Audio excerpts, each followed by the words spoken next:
Illinois Republican Congressman Adam Kinzinger on all of these developments. Congressman, good to have you. Yeah, thanks. Good to be with you. What is your sense about when this potentially ends? What do you think? I don't know. I'm so disappointed in, frankly, everybody right now. I'm not, Mr. Negative Pants, but it's like, it's crazy. I think, there's going to be a couple points coming up again. There's going to be another missed paycheck soon. There's going to be a point at which food stamp money runs out, which will be huge. We'll see what the lines with TSA, the economic impact this is having. I look at all this and I just go, these are things that are completely avoidable. It became a government shutdown, in essence, in the last couple decades. It used to be called a lapse in appropriations because we used to be able to get our act together and actually come to solutions, and right now we're not, and we're just sitting here with really no end in sight. All right, now, the tit for tat between the president and Nancy Pelosi over Trip, I mean, a lot of people are just saying it started with the president, it continues with obstinance on both sides. Where do you stand on this? Well, I think it started with Nancy Pelosi canceling the State of the Union.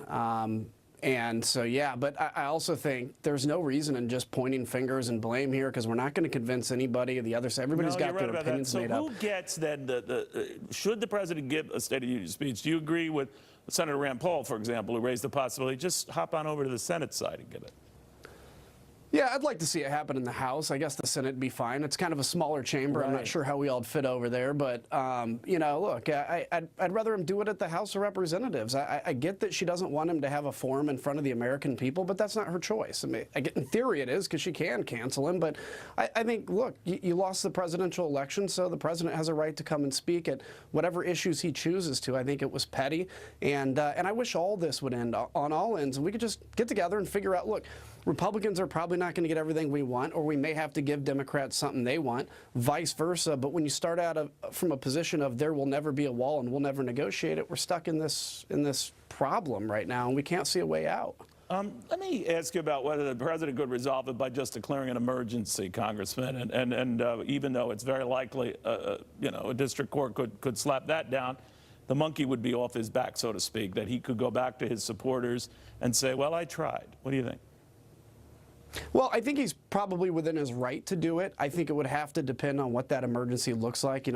National emergency or anything from like 9/11 to a swine flu outbreak, so it depends where it falls within that. I'd rather that not be the case, because I think this is the kind of thing that Congress needs to grow up and deal with. We need to be adults here. We have to realize that we've got to get out of this politics of the only way to win is if the other side completely loses, because neither side, when they have a branch or a lever of government, they have the option of not completely losing. Let's call it a win-win, or let's call it a lose-lose. I don't care what you call it, but there's a way out of this, and it takes compromise. And I guarantee you, Neil, if we did something like that, it would probably be supported by about 80% of the American public when it was all said and done. Well, it would certainly be worthy of a Fox News alert, and we have an animation and a drumbeat to that, Congressman. Right. Let me ask you, I had Senator Rand Paul here. You've been critical of him for, looking to get out and support the president on this move to get American personnel out of Syria. He has said that we've been in there so many years, you could find any excuse to stay there, but we got to go. What do you say? Well, he's wrong, but I think, look, the inconsistencies of Rand Paul, at one point he put out a budget that would have slashed the military by something like 25 or 30%.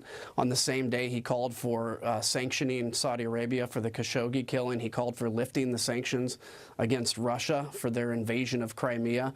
So he's very inconsistent on foreign policy, and it's a legitimate viewpoint. It's just one I happen to strongly disagree with, which is we have to stay on the offense against ISIS. I'd love to declare the war against ISIS over, too. It would be a lot easier and a lot more comfortable, but it's not a reality. And so there's multiple levels. You have a military part of it, and you also have to help the next generation reject terrorism from within their own religion. Congressman, thank you very, very much. Stay warm this weekend, all right? I'll try. See ya. All right. Congressman Adam Kinzinger.